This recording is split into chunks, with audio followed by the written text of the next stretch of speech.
The garden at Ravensworth Park was empty at dusk, or so Eleanor Vane believed, when she slipped through the hedge gate and let the cool air close around her like a door shutting out the ballroom's noise. Behind her, candlelight spilled gold across the terrace, and laughter rose and fell in practiced waves, the laughter of people who had never once in their lives worried whether they belonged in a room. Eleanor had worried about it every day since she was 12 years old, and tonight, in her sister's altered gown with its hem let down twice and its ribbon faded from blue to the color of old rain, she had finally stopped pretending otherwise. She had come outside to breathe. She had come outside because her mother's voice, sweet as sugared almonds and twice as brittle, had followed her across the room all evening. "Stand back a little, Eleanor, so your sister might be seen. Smile less, dear. You show your gums. Cassandra is dancing again. Do go and fetch her shawl before she takes a chill." Eleanor had fetched the shawl. She had smiled less. She had stood back, as she always stood back, until she felt less like a young woman at a ball and more like a piece of furniture that occasionally proved useful. She did not cry. She had trained herself out of crying years ago, the way one trains oneself out of flinching from a familiar blow. Instead, she walked deeper into the garden, past the clipped yews and the marble fawn with the chipped nose, until she reached the old stone fountain where the water had long since stopped running and only moonlight moved across its surface. There, with no one to hear her, no one to correct her posture or remind her of her place, she allowed herself, just once, to say the truth aloud. "I only wanted to be chosen," she whispered to the wind, her hands folded over the fountain's cold rim. Not needed, not useful. Chosen, the way one chooses a person for exactly who they are, not for what they can be made to do. The wind lifted a strand of her hair and did not answer, and she laughed softly at her own foolishness, the laugh of a woman who has long since made peace with wanting things she does not expect to receive. "I am to marry Lord Cole in a fortnight, and he does not know my favorite season, or that I fear deep water, or that I would rather read until dawn than dance until midnight. He does not know me at all, and I am beginning to think no one ever shall."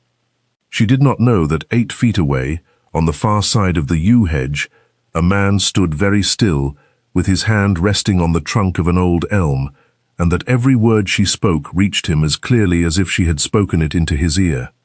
Julian Ashworth, 6th Earl of Ravensworth, had come out to the garden to escape his own crowded ballroom, a habit he had never managed to break since his brother's death 2 years past, when rooms full of cheerful voices had begun to feel unbearably loud.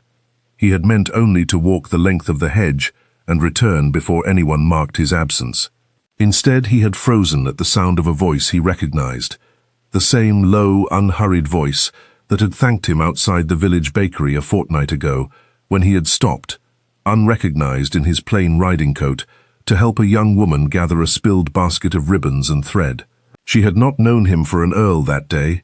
She had simply thanked him, looked him in the eye as an equal looks at an equal, and gone on her way, leaving him strangely unsettled for the rest of the afternoon. Now he understood why the encounter had lingered with him. Now he understood, too, exactly who she was. Not simply a pleasant stranger from the village, but Miss Eleanor Vane, the elder and less celebrated daughter of Sir Anthony Vane, a young woman he had heard described that very evening, in his own drawing room, as sensible and plain, and the sort who will not want for practical virtues, which in the particular cruelty of society's vocabulary meant she had been judged and dismissed before she ever opened her mouth. He had judged her the same way, he realized with a discomfort that settled low in his chest. He had looked at her across the ballroom not an hour before, standing half in shadow while her sister glittered under the chandeliers, and he had thought nothing at all, because he had been taught, as everyone in that room had been taught, to look only where the light was brightest. He should have stepped away. He should have made some sound to warn her of his presence, cleared his throat, retreated the way he had come, and allowed her whatever privacy a woman believes she has when she thinks herself entirely alone. Instead, he stood rooted to the spot, his hand still on the rough bark of the elm, and listened to a woman who did not know she was being heard speak more honestly than any woman had spoken to him in years. "I do not even ask for love," Eleanor went on, softer now, as if the admission cost her something. "I have long since stopped believing love comes to women like me. I only ask that someone might look at me the way I once saw a man look at his wife at the assembly rooms in Bath, not with admiration for her beauty, but as though she were the only interesting thing in the room. I do not think Lord Cole has ever found me interesting. I do not think he has troubled to try." She drew a breath that trembled, just slightly, at its edge. "But my father owes him a debt that will ruin us all if it is not paid, and I am the coin with which it will be settled, and there is nothing sensible or plain about wishing, even now, even knowing all of that it might have been otherwise." The wind carried her words away across the dark lawn, and Julian Ashworth stood with his heart beating strangely hard, understanding for the first time that the woman he had dismissed without a second glance possessed a depth of feeling that half the fashionable beauties of London could not have summoned in a lifetime of trying. He did not step forward. Some instinct, some old and careful part of him that had learned caution the hard way, told him this was not a moment to be witnessed, not yet. He withdrew as silently as he had come, retreating through the hedge gate on the far side of the garden, and by the time Eleanor Vane straightened, wiped no tears because she had shed none, and walked back toward the lit windows of the ballroom, she believed with her whole heart that her deepest secret remained exactly where she had left it, carried off into the dark by nothing but the wind. She was wrong, and the consequences of that small, private error would unravel the careful, resigned shape of her life within a fortnight. Eleanor Vane had not always been the overlooked daughter. There had been a time, when she was very young, when her mother had called her "my clever girl" and had seemed genuinely fond of the quick, curious child who asked too many questions and read too many books. That had changed the year Eleanor turned 14 and Cassandra turned 11, the year it became apparent to Lady Vane that her younger daughter possessed the kind of golden, effortless beauty that opened doors, secured invitations, and made mothers of plainer daughters weep with envy at the assembly rooms.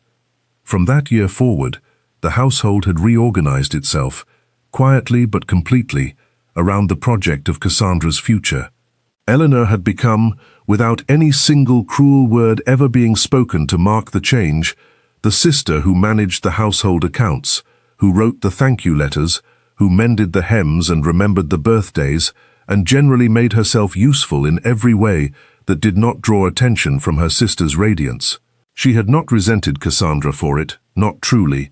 Cassandra was, in her own way, as trapped as Eleanor was, paraded, admired, and never once asked what she herself wanted, only what she could be made to want on the family's behalf.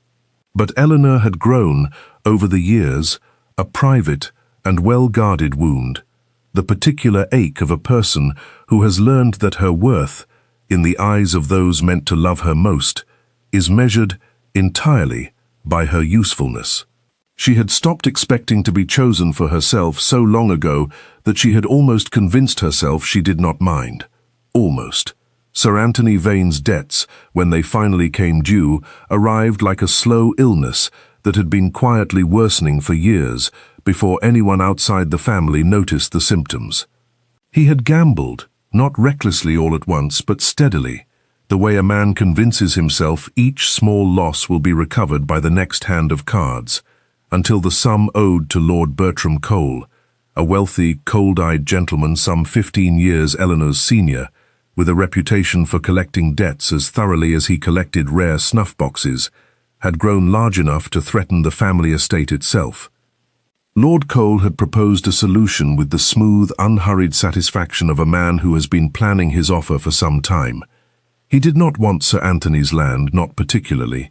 He wanted a wife who would manage his household with quiet efficiency and trouble him with neither strong opinions nor excessive beauty that might draw the wrong sort of attention. Eleanor, he had decided after a single dinner spent observing her competent, unassuming management of her mother's table, would suit admirably. The debt would be forgiven upon the marriage. The family's ruin would be averted.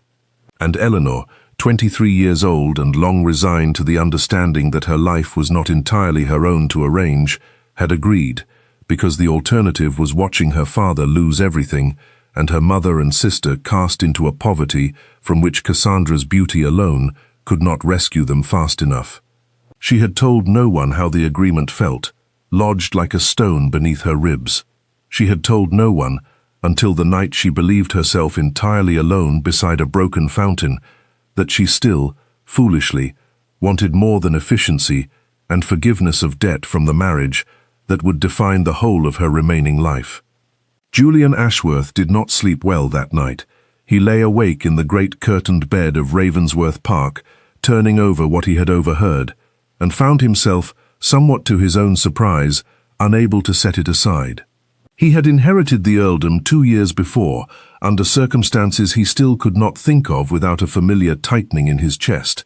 His younger brother Thomas, dead of a fever, contracted after being thrown from his horse in the rain, riding home too fast, too recklessly, because he had just learned that the woman he loved, a fortune-hunting widow named Mrs. Price, had been secretly engaged to marry a wealthier man all along, and had used Thomas's devotion merely to secure better terms from her true intended.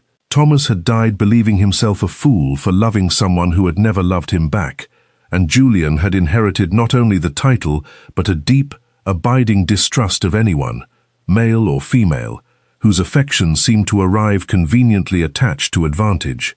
He had come to London, and then to the country that season more out of duty than desire, aware that as an earl of considerable fortune he was expected to marry, and dreading the process with an exhaustion that had nothing to do with any particular woman, and everything to do with his certainty that whatever affection was offered him would be, at bottom, affection for his title and his rents. He had watched Lady Vane maneuver her elder daughter tirelessly toward him all evening, had watched Cassandra Vane smile at him with the polished, practiced warmth of a girl trained since infancy to charm, and had felt nothing but the familiar weariness of a man being courted for his coronet. And then he had heard a woman, who did not know he was listening, confess that she wanted, more than love itself, simply to be seen. He rose before dawn, dressed without summoning his valet, and rode out across the fields that separated Ravensworth Park from Vane Hall, with no clear plan beyond the vague, restless need to see her again in daylight, to test whether the voice in the dark had matched the woman he thought he half remembered from the bakery doorway. He told himself it was curiosity. He suspected, even as he told himself so, that it was something considerably less easy to dismiss. He found her, as it happened, not at Vane Hall, but along the lane that bordered it, walking alone with a basket over her arm, and her bonnet pushed back carelessly enough to let the morning sun catch her face. She startled at the sound of his horse, then recognized him properly this time, as the Earl of Ravensworth rather than the helpful stranger from the bakery, and her whole demeanor shifted into the careful, correct reserve that Julian was beginning to understand she wore like armor around anyone she believed might judge her. "My lord," she said, dropping a small, precise curtsy, "I did not expect to see you abroad so early." "Nor are you, Miss Vane." He dismounted, because it seemed discourteous to remain on horseback while addressing her, and because some part of him wished, unreasonably, to prolong the encounter. "You are out gathering." He glanced at the basket. "Blackberries, I think, for my mother's preserves. It is one of the few household tasks I am trusted to perform without supervision." There was the faintest dryness in her tone, gone almost before he caught it, and he found himself smiling, despite the gravity that had followed him from the previous night. "You performed a similar rescue for me a fortnight ago, outside the bakery, though I confess I did not know then whom I had to thank." Something flickered across her face, surprise, and beneath it, a wariness that told him she had not forgotten the encounter either. "You are too generous in calling it a rescue, my lord. I only gathered up what had fallen. Any passerby might have done the same." "Any passerby did not," he said. "You did. And you did not linger afterward to discover whether I might prove a useful acquaintance, which I have since learned is a rarer courtesy than it ought to be." She looked at him then, properly, for the first time since he had dismounted, and Julian had the curious sensation of being examined rather than admired, as though she were trying to determine not whether he was handsome or wealthy or well-spoken, but whether he was, underneath all of that, a person worth trusting. He did not know how he had fared in the assessment. He knew only that he wanted, quite badly, to fare well. "You are kind to remember it, my lord," she said finally, and there was warmth in it now, however carefully rationed. "Most gentlemen of your position would not trouble to." "Then most gentlemen of my position are fools," he said, more bluntly than he had intended, and was rewarded with the faintest startled laugh, quickly suppressed, as though laughter itself were a luxury she had not budgeted for that morning. They spoke only a few minutes more, of nothing of consequence: the weather, the state of the lane after recent rain, the health of her father, whom Julian inquired after, with a courtesy he did not entirely feel, given what he now knew of the man's debts. But when he rode away at last, he carried with him the unsettling certainty that he had just spent 10 minutes in the company of the most genuinely interesting woman he had met in years, and that he had very nearly overlooked her entirely, exactly as she had confessed to the wind that everyone always did. He resolved, riding back across the fields with the morning mist still clinging to the hedgerows, that he would not overlook her again. What followed, over the course of the next several weeks, was a courtship so quiet and so carefully disguised as ordinary neighborly civility that Eleanor herself did not recognize it as courtship until it was already well underway. The Earl of Ravensworth began calling at Vane Hall with a regularity that Lady Vane, delighted, attributed entirely to his interest in Cassandra. He brought hothouse flowers that he presented to the room in general, rather than to any one lady in particular, and Lady Vane arranged them at once in the drawing-room's most prominent vase, certain they were meant for her golden daughter. He accepted invitations to dine, and seated himself, whenever the arrangement of the table permitted it, near enough to Eleanor to draw her into conversation without appearing to seek her out deliberately. He asked her opinion on books he claimed to be reading, though Eleanor began to suspect, from the specificity of his questions, that he read them expressly so as to have something to discuss with her. He noticed, in short, everything about her that her own family had trained themselves not to see. Cassandra, for her part, remained entirely unaware that the Earl's attentions had any object but herself, and continued to bloom under what she believed was his growing admiration, practicing her most charming laugh and her most becoming gowns with redoubled effort. Lady Vane began, within a fortnight, to speak openly at the dinner table of the probability of an autumn wedding, of the settlements that might be arranged, of the joy of seeing her beautiful Cassandra installed as Countess of Ravensworth before the year was out. Eleanor listened to these conversations with the particular ache of a woman who has learned to expect nothing and finds herself, despite every effort at self-protection, beginning to hope regardless. She did not allow herself to name the hope, not even privately. She told herself, each time the Earl sought her out at some gathering, each time he remembered some small detail of a conversation they had had days before, each time his grey eyes rested on her face a fraction of a second longer than courtesy strictly required, that she was mistaking ordinary kindness for something it could not possibly be. She was, after all, promised to Lord Cole. She was, after all, the plain sister, the sensible sister, the sister whose role in every drawing-room was to fade gracefully into the background, while more interesting women held the light.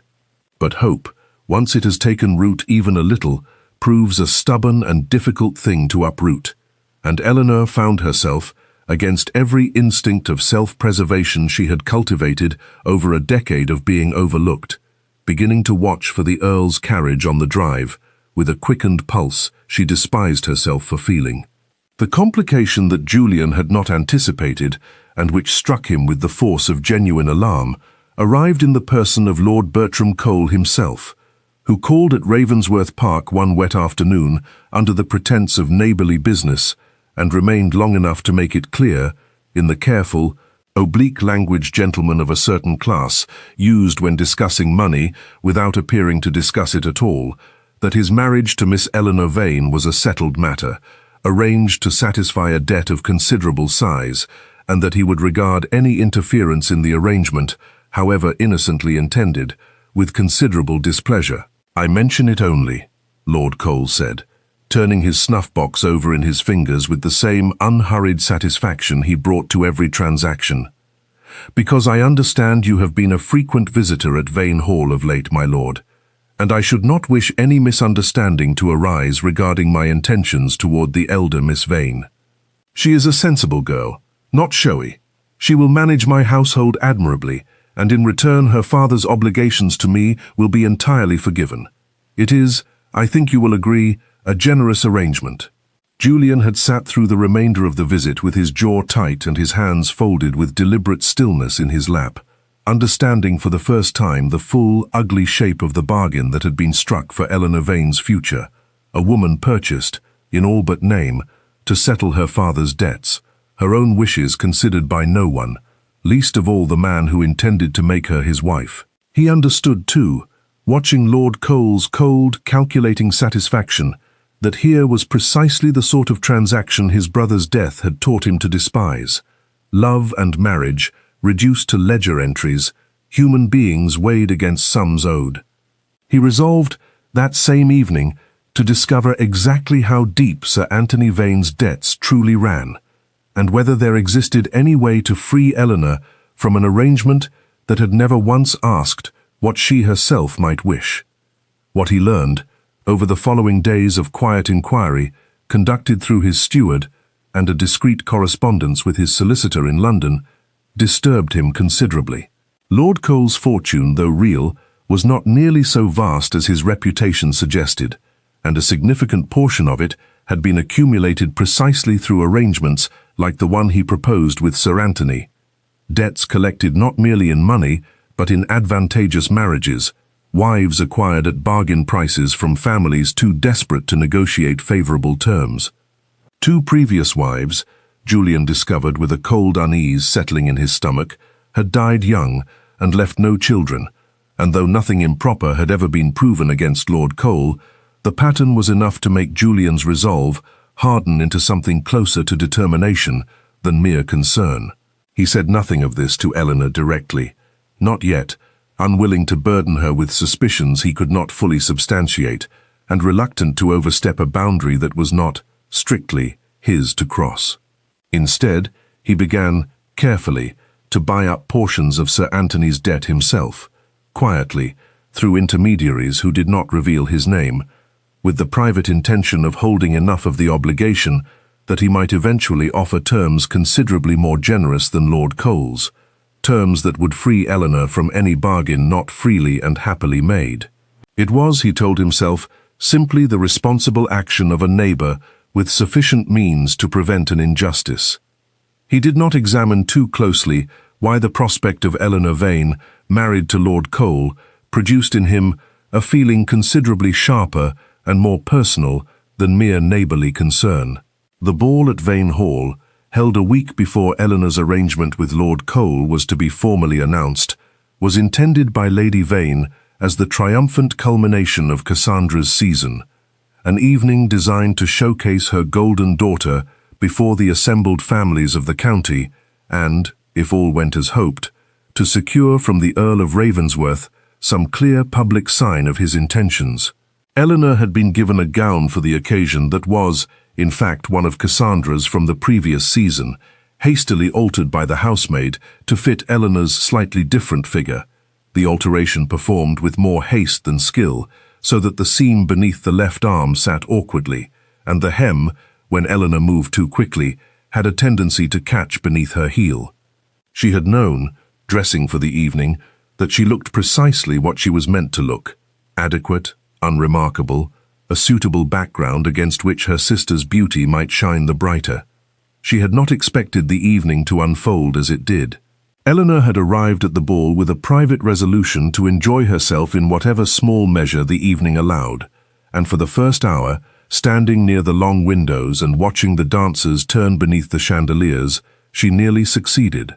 She had spoken with Mrs. Pemberton, the vicar's wife, about a book they had both been reading, and had found the conversation genuinely pleasant, the sort of easy exchange that asked nothing of her but her own honest opinion. She had watched her father, looking older and more careworn than she liked to see him, make polite conversation with Lord Cole near the card-room, and had felt, watching the two men together, a small, cold twist of dread she could not entirely suppress, no matter how she tried to busy her thoughts elsewhere. And she had watched, more than once, for the tall, unhurried figure of the Earl of Ravensworth among the crowd, telling herself each time that she looked only out of ordinary curiosity, and knowing, even as she told herself so, that the explanation did not entirely satisfy. The trouble began early, when Cassandra, moving too quickly across the ballroom floor in pursuit of the Earl's attention, brushed against Eleanor hard enough to send her stumbling, her poorly mended hem catching beneath her slipper exactly as she had feared it might. She did not fall entirely. She caught herself against a pillar with a small, undignified gasp, but the seam beneath her arm, already strained, gave way with an audible tear, and a cluster of young ladies near the refreshment table turned to look, and then to whisper, and then, inevitably, to laugh. "Poor Miss Vane," one of them said, not troubling to lower her voice as much as good manners required. "Wearing her sister's cast-offs, and unable even to manage that with any grace. I suppose Lord Cole will not mind a torn seam, so long as she keeps his household accounts in order." The laughter that followed was not loud, not cruel enough to draw the attention of the room's older, more responsible guests, but it was precisely loud enough for Eleanor to hear every word, and precisely public enough that she felt the heat of humiliation climb her throat and settle burning in her cheeks. She had endured such moments before, had trained herself over years of practice to absorb small cruelties without visible reaction, but something about the particular combination of her torn dress, her sister's careless collision, and the casual, contemptuous mention of Lord Cole, as though her entire future were nothing more than a subject for drawing-room amusement, struck at the exact wound she had confessed, unknowing, to the wind a fortnight before. She was still standing frozen against the pillar, uncertain whether to retreat or to somehow brazen through the moment with what dignity she could summon, when a voice cut through the small cluster of whispering ladies with the calm, unhurried authority of a man entirely accustomed to being obeyed. "Miss Vane," said the Earl of Ravensworth, arriving at her side with a directness that left no doubt he had witnessed the entire exchange. "I believe this is our dance." There was no dance promised between them. There had been no such arrangement made, and every person within hearing knew it. But Julian extended his arm with such calm certainty, such complete refusal to acknowledge that anything untoward had occurred, that the whispering ladies fell abruptly silent, uncertain suddenly whether they had misjudged something significant. Eleanor stared at him, torn hem and burning cheeks and all, and saw in his grey eyes not pity, which she thought she could not have borne, but something closer to quiet, deliberate respect, as though he were offering her not rescue, but simply the plain acknowledgement that she deserved, that anyone in that room deserved, ordinary human courtesy. "My lord," she managed, "my gown is a gown," he said, "and gowns are mended with needle and thread, not with cruelty disguised as wit. Will you dance with me, Miss Vane, or shall I be obliged to stand here, looking foolish with my arm extended?" It was, she would think later, the closest thing to a joke she had ever heard him make, and it undid something in her that years of careful composure had built up brick by brick. She placed her hand in his, and he led her onto the floor with the torn seam still gaping slightly at her side. And if any further whispers followed them across the room, Eleanor did not hear them, because for the first time in longer than she could remember, she was too occupied with the sensation of being looked at, truly looked at, as though she were the only interesting thing in the room, to notice anything else at all. The dance itself passed in a kind of golden blur that Eleanor would return to in memory many times over the following days, turning it over like a keepsake too precious to examine too closely for fear of wearing away its shine. Julian did not speak of the torn seam again, nor of the whispers that had provoked it. Instead, he asked her, with the same careful attention he had shown in a dozen small conversations over the preceding weeks, what she thought of the new novel everyone in London was discussing, and listened to her answer as though it mattered, as though her opinion carried genuine weight rather than being merely the polite filler of a dance's obligatory conversation. "You are the only person of my acquaintance," he said, near the dance's end, "who has ever answered that question by discussing the author's structural choices rather than the romance of the plot. Is that a criticism, my lord?" "It is the opposite of a criticism, Miss Vane. Most people tell me what they believe I wish to hear. You tell me what you actually think. I find I have come to value it rather a great deal." She did not know how to answer that, and so she said nothing at all, but something in her chest, some long-guarded and carefully rationed hope, expanded a fraction further, dangerously close now to something she could no longer entirely deny to herself. The consequences of that dance arrived the following morning, swift and unkind, in the form of Eleanor's cousin Henrietta, a sharp-tongued young woman of considerable ambition who had attended the ball as Lady Vane's guest, and who had watched the Earl's public rescue of Eleanor with an interest that had nothing to do with sisterly affection and everything to do with calculation. Henrietta had her own designs upon an advantageous match, and she had spent the better part of the night before turning over the puzzling spectacle of an Earl dancing attention on the plain, promised-away elder Vane daughter rather than the celebrated younger one, until she had arrived at a conclusion that suited her purposes admirably. By breakfast, Henrietta had begun, with the particular skill of a woman who understands precisely how gossip travels fastest, to suggest to anyone who would listen that Miss Eleanor Vane, already promised to Lord Cole, had contrived to draw the Earl of Ravensworth's attention through unbecoming boldness, that she had, in fact, deliberately torn her own gown to secure his notice and sympathy, a scheme so calculated and so at odds with Eleanor's usual quiet reserve that it produced, among the county's more credulous gossips, precisely the scandalized fascination Henrietta had intended. The rumour reached Lady Vane by mid-morning, and reached Eleanor herself, delivered with icy precision by her mother in the privacy of the small parlour, before the noon hour had struck. "You have made us a laughing-stock," Lady Vane said, her voice low and furious in the particular way that frightened Eleanor more than shouting ever could. "Contriving scenes with the Earl while promised to another man. Do you understand what you have done? Lord Cole is not a patient man, Eleanor. If word of this reaches him distorted, as such things inevitably are, he may withdraw the arrangement entirely, and then what becomes of your father, of this family, of your sister's prospects? Did you think of any of that, or only of yourself?" "I did nothing, Mother." Eleanor's voice came out steadier than she felt. "My gown tore because Cassandra collided with me. The Earl offered a kindness. I did not seek it, and I did not contrive it. It does not signify what you did or did not do. It signifies what is now being said, and what is being said will ruin us if it is not managed." Lady Vane's eyes, when they finally met Eleanor's, held none of the warmth Eleanor had craved from her since childhood, only cold calculation, the same calculation that had shaped every decision made about Eleanor's life for a decade. "You will write to Lord Cole yourself. You will assure him the rumours are false, and that your affections and your conduct remain entirely proper, and you will keep a considerably greater distance from the Earl of Ravensworth until the wedding. Do you understand me? Whatever foolish hopes you may have allowed yourself, put them aside now, before they cost us everything."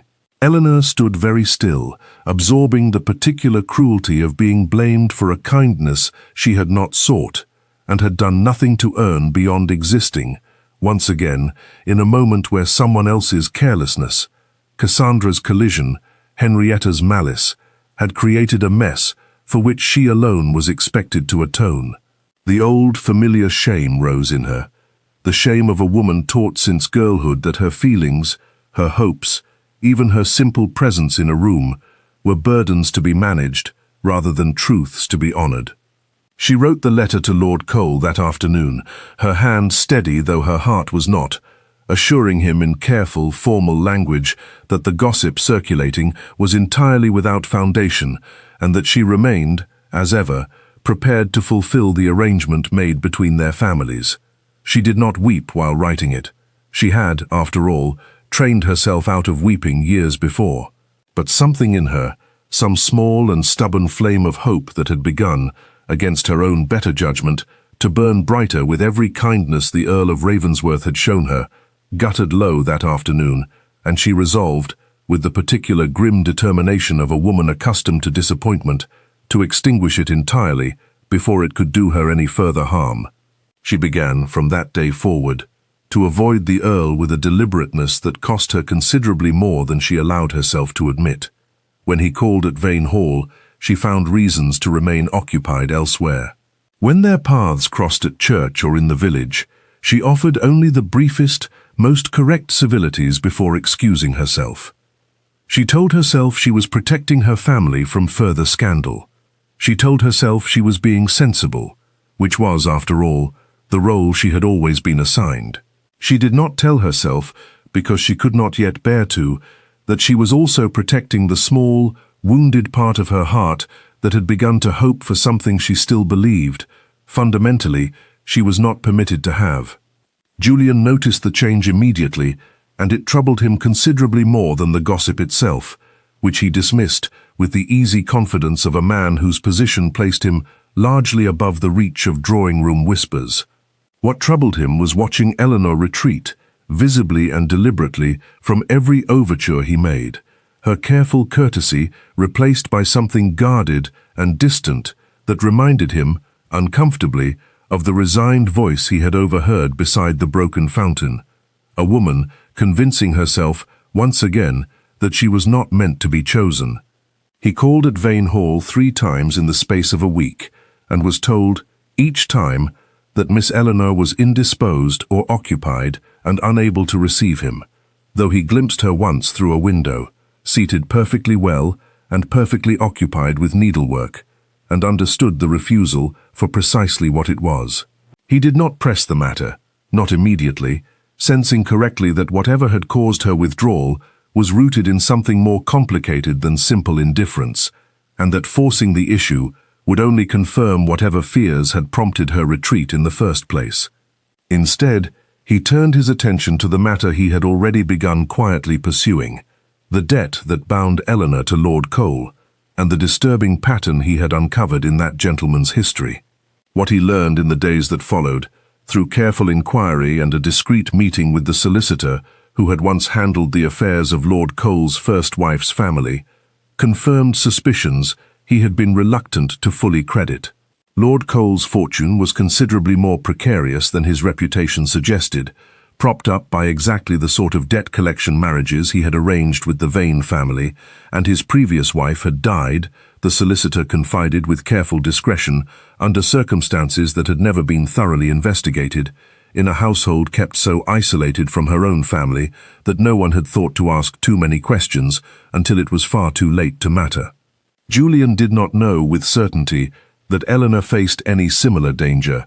He knew only that the thought of her married to such a man, isolated at his estate with no one to notice if her happiness or even her safety was slowly eroded away, produced in him a feeling of urgency he could no longer dismiss as mere neighbourly concern. He rode to Vane Hall the following morning with the accumulated debt he had quietly purchased, nearly the whole of Sir Anthony's obligation to Lord Cole, secured over the preceding weeks through intermediaries who had never revealed his name, carried in a leather portfolio beneath his arm, and requested, with a formality that left no room for refusal, a private audience with Sir Anthony himself. Sir Anthony Vane received the Earl of Ravensworth in his study with the nervous, apologetic courtesy of a man who has spent years anticipating exactly the kind of ruin his own weakness has finally invited, and who has, at some point, simply stopped believing himself capable of preventing it. He was a gentleman, Eleanor's father, more given to regret than to genuine reform, and Julian found himself, despite his private disapproval of the man's conduct, unable to summon much anger towards someone who so plainly suffered already under the weight of his own mistakes. "My lord," Sir Anthony said, gesturing him to a chair with visibly trembling hands, "I confess, I am uncertain what business brings you to my study, rather than my drawing room. I will be direct, Sir Anthony, as I believe the matter warrants it. Julian set the portfolio on the desk between them. I am aware of the arrangement made between yourself and Lord Cole regarding your daughter Eleanor's marriage and the debt it is intended to settle. I am aware, too, of certain circumstances surrounding Lord Cole's previous marriages that I believe you would wish to know before proceeding further. He laid out, in careful and unembellished detail, everything his inquiries had uncovered: the precarious true state of Lord Cole's fortune, the pattern of debt-secured marriages, the unanswered questions surrounding his first wife's death. Sir Anthony's face grew progressively paler as the account unfolded, until by its end he sat with both hands pressed flat against the desk as though to steady himself. "Dear God," he said finally, "I had no notion. I would never have agreed, had I known." He stopped, visibly struggling with the full weight of what he had nearly done to his own daughter in his desperation to escape his debts. "But my lord, the debt itself remains. Whatever Lord Cole's character, the sum owed does not vanish simply because we now suspect him unworthy of trust. The debt no longer exists as you understand it," Julian said, opening the portfolio and laying its contents before Sir Anthony. "I have purchased the greater part of your obligation to Lord Cole over the past several weeks. It is now owed to me, not to him, and I am prepared to forgive it entirely, on one condition." Sir Anthony stared at the documents before him, then at Julian, comprehension dawning slowly across his features. "You wish to marry Eleanor yourself?" "I wish," Julian said carefully, "to offer Eleanor the choice that has never once, in this entire arrangement, been offered to her. I make no claim upon her hand as a condition of forgiving this debt, Sir Anthony. I would consider it precisely the same crime Lord Cole has committed, merely dressed in kinder clothing, were I to purchase her the way he intended to. The debt is forgiven regardless of her answer. What I ask is only the opportunity to put the question to her honestly, and to let her decide, for the first time in this whole affair, what she herself wishes." Sir Anthony Vane, who had spent a lifetime making decisions for his daughters without particularly troubling to ask what they wanted, looked for a long moment at the Earl of Ravensworth with something like shame and something like gratitude mingled uncomfortably in his expression. "You are a better man than I have been, my lord," he said quietly. "I will not stand in your way, but I will tell you plainly, I do not know whether my daughter will believe that any offer made to her comes without some hidden condition attached. She has learned, I fear, largely through my own failures, to distrust the very idea of being chosen freely."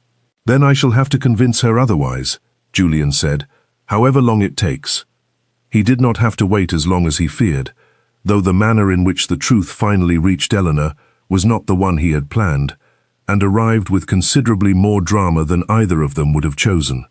Lord Cole, informed by his own solicitor that the debt he had believed secured his marriage to Eleanor Vane had been quietly purchased out from under him by the Earl of Ravensworth, arrived at Vane Hall 3 days later in a fury that had shed every trace of his usual cold composure. He demanded an audience with Sir Anthony, was refused, demanded one with Eleanor herself, and finding the household in some disarray over how precisely to manage his unexpected arrival, encountered her instead in the garden, where she had gone, in a strange echo of the evening that had begun this whole entangled affair, to escape the tension building inside the house. "You think yourself very clever, I suppose," Lord Cole said without preamble, his voice carrying an edge Eleanor had never heard from him before. "Conspiring with Ravensworth to free yourself of our arrangement. I had not thought you capable of such scheming, Miss Vane. I confess myself disappointed. I had believed you, at least, honest, whatever else you lacked. I have conspired with no one, my lord." Eleanor's voice shook slightly, though she held her ground. "I knew nothing of any purchased debt until this moment. If the Earl has done what you suggest, it was entirely his own doing, and none of mine. How convenient that it should benefit you so precisely then, this doing of his that you claim no part in." Lord Cole stepped closer, his expression cold in a way that made Eleanor's skin prickle with a fear she had never quite let herself examine too closely during the weeks of their arrangement. Perhaps you imagine yourself now free to pursue a coronet instead of merely a comfortable household. Perhaps you imagine the Earl of Ravensworth wants a plain, penniless girl for a countess. I assure you, Miss Vane, men like Ravensworth entertain themselves with women like you. They do not marry them. The words landed exactly where they were aimed, striking the oldest and most tender wound Eleanor carried. The fear, cultivated over a decade of being overlooked, that she was fundamentally unworthy of being chosen for herself, that any attention paid her must eventually reveal itself as pity or amusement or some other disguise for the same essential dismissal she had endured her whole life. She felt the old shame rising, felt herself beginning, despite every effort at composure, to believe the cruelty simply because it echoed a fear she had never fully silenced. "That is quite enough," said a new voice, low and hard with an anger Eleanor had never heard from its owner before, and she turned to find the Earl of Ravensworth standing at the garden gate, having arrived, it seemed, at precisely the moment his own name was being used to wound the woman he had come to see. "You will not speak to Miss Vane in that manner, Lord Cole, not while I am present to hear it, and I would strongly advise you not to speak to her so in my absence either, given what I have learned of your history with the women unfortunate enough to marry you." Lord Cole's composure cracked further, fury, and something that might almost have been fear flickering across his face. "You have no right to interfere in matters between myself and Miss Vane's family, Ravensworth." "I have every right," Julian said, walking forward until he stood beside Eleanor, close enough that she could feel the warmth of him, even through the cool evening air. "As the man who holds the debt you believed, secured your claim, and as the man who intends, if Miss Vane will have me, to ask for her hand honestly, without any debt or coercion attached to the asking. You may leave now, Lord Cole, and I would advise you to consider yourself fortunate that I do not choose to make public everything my inquiries have uncovered regarding your previous marriages." Whatever calculation moved behind Lord Cole's eyes in that moment, it resolved itself, after a long and ugly silence, into retreat. He left without another word, his carriage pulling away down the drive with considerably less dignity than it had arrived with, and Eleanor found herself standing alone in the garden with the Earl of Ravensworth, her heart pounding with a confusion of relief and fear, and a hope she no longer had the strength to suppress. "You purchased my father's debt," she said finally, when the sound of Lord Cole's carriage had faded entirely into the evening quiet. "I did. Why?" Julian was quiet for a long moment, and when he finally spoke, his voice carried none of the cool authority he had used against Lord Cole, only something gentler and considerably more vulnerable. "Because a fortnight before I ever formally called on your family, I stood on the other side of a hedge in my own garden and heard a woman I had thoughtlessly overlooked confess to the wind that she wished only to be chosen for herself and not for her usefulness. I did not step forward that night, though I have regretted the omission 1,000 times since. I am stepping forward now, Eleanor, as plainly and as honestly as I know how. I do not offer you forgiveness of a debt in exchange for your hand. The debt is forgiven regardless of your answer.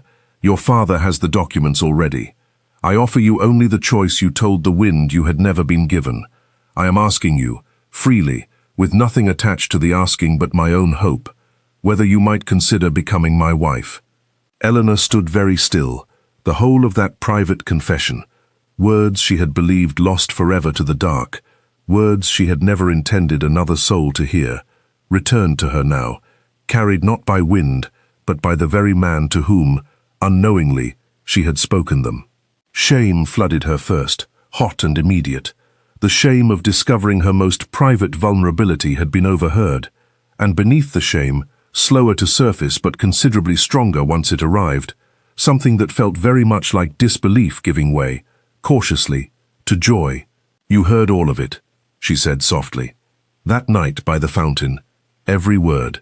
I have thought of little else since." He reached out, not quite touching her, his hand hovering with a restraint that spoke more clearly than any declaration of how carefully he intended to respect whatever answer she gave. "I know I have no right to have listened, and less right still to have kept silent about it for so long. But I could not unhear what you said, Eleanor, and I found, the longer I knew you, that I did not wish to. You said you wanted to be chosen, not for your usefulness, but for exactly who you are. I am telling you now, as plainly as I can, that this is precisely what I choose. Not your usefulness, not the settling of debts or the ending of scandal.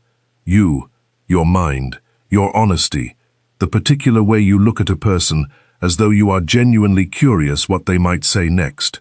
I have never in my life encountered anyone I wished more to keep looking at me exactly that way." Eleanor felt the tears she had trained herself out of years before rise, unstoppable now, and did not try to hold them back. "I have spent 10 years believing myself unfit to be chosen for anything but my usefulness," she said, her voice breaking on the words. "I do not entirely know how to believe otherwise, even now, even hearing you say it." "Then let me spend considerably longer than 10 years proving it to you," Julian said, "if you will permit me the opportunity." She did not answer him immediately with words.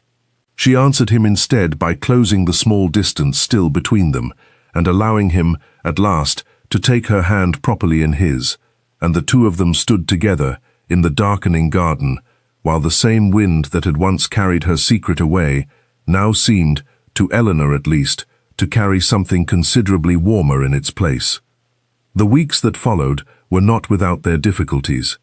Lady Vane required considerable persuasion before she could fully reconcile herself to the notion that the Earl of Ravensworth's affections had been fixed, all along, upon her elder rather than her younger daughter, and Eleanor found, somewhat to her own surprise, that she no longer particularly cared to manage her mother's disappointment on the matter, having learned, finally, that her own happiness need not be sacrificed to keep the peace of a household that had rarely troubled to consider hers.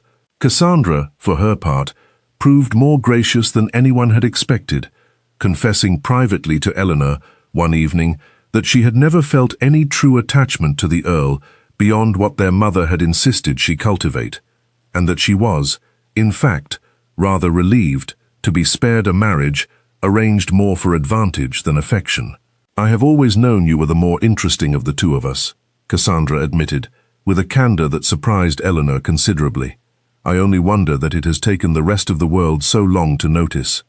Henrietta's gossip, once the true circumstances of the Earl's attentions became known, curdled quickly into a grudging, resentful silence, and the county's whispers, which had briefly threatened Eleanor's reputation, transformed themselves, as gossip so often does, into an entirely different narrative, one in which Miss Eleanor Vane, long overlooked, had been recognized at last for exactly the qualities her own family had spent years failing to see.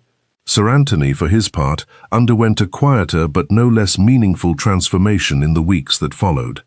He came to Eleanor one evening in the small parlour where she sat with her needlework, and sat beside her for a long while without speaking, before finally confessing, in a halting voice she had rarely heard him use, that he had spent so many years treating her as the dependable daughter, the one who could be relied upon to manage whatever needed managing, that he had entirely lost sight of the fact that she, too, had feelings that deserved consideration, hopes that deserved encouragement, a heart that deserved better guardianship than he had given it.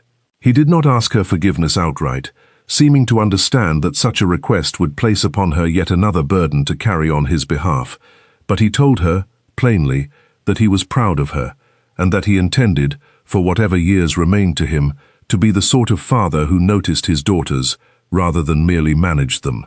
Eleanor, who had waited the better part of her life to hear such words from him, found she could not immediately answer, and simply took his hand instead, and let the silence between them say what neither of them yet had the words to finish. Julian, meanwhile, found his own long-guarded grief easing in ways he had not anticipated when he first resolved to step forward from behind the hedge. He spoke to Eleanor, in the quiet weeks of their engagement, of his brother Thomas more freely than he had spoken of him to anyone since the funeral.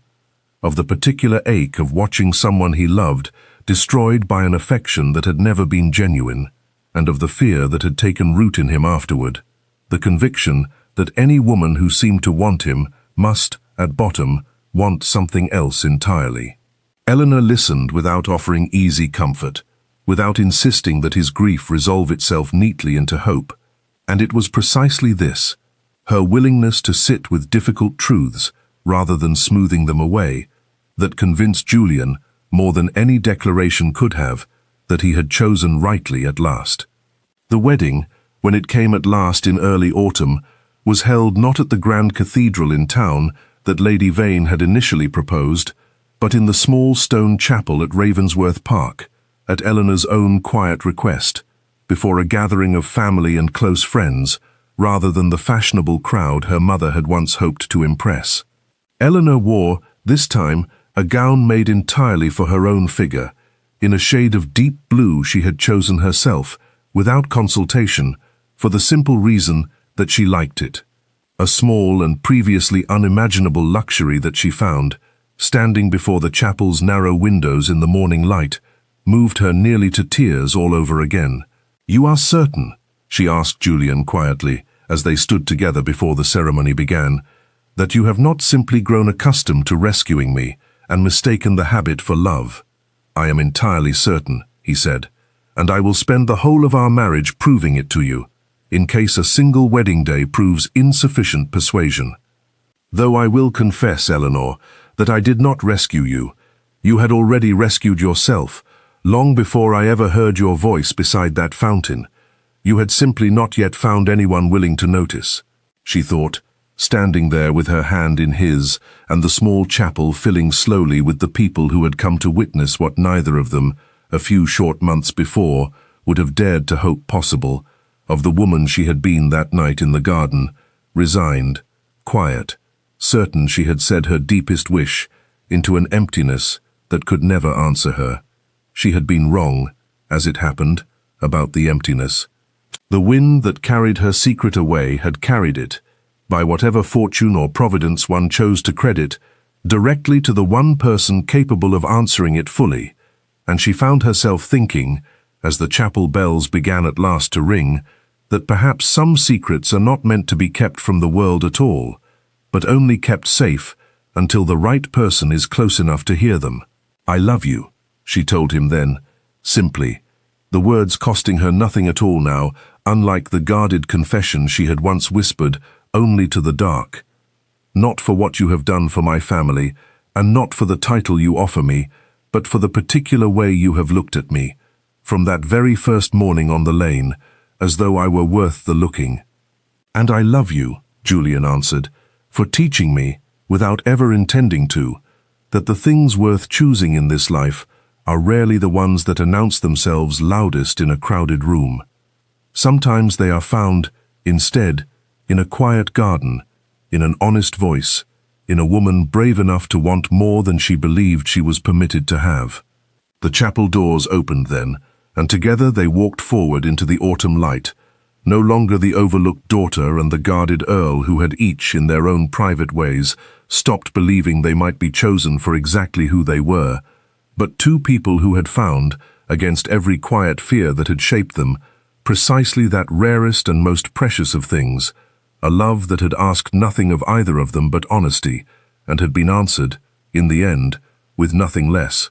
And if, in the years that followed, Eleanor Ashworth, Countess of Ravensworth, occasionally walked alone in the gardens of her new home at dusk, pausing sometimes beside a quiet fountain to feel the evening wind move gently through the trees, she did so now, not to whisper secrets she believed no one would ever hear, but simply to remember, with a gratitude that never entirely faded, the particular fortune of a night when the wind had, for once, carried her truth exactly where it was needed most.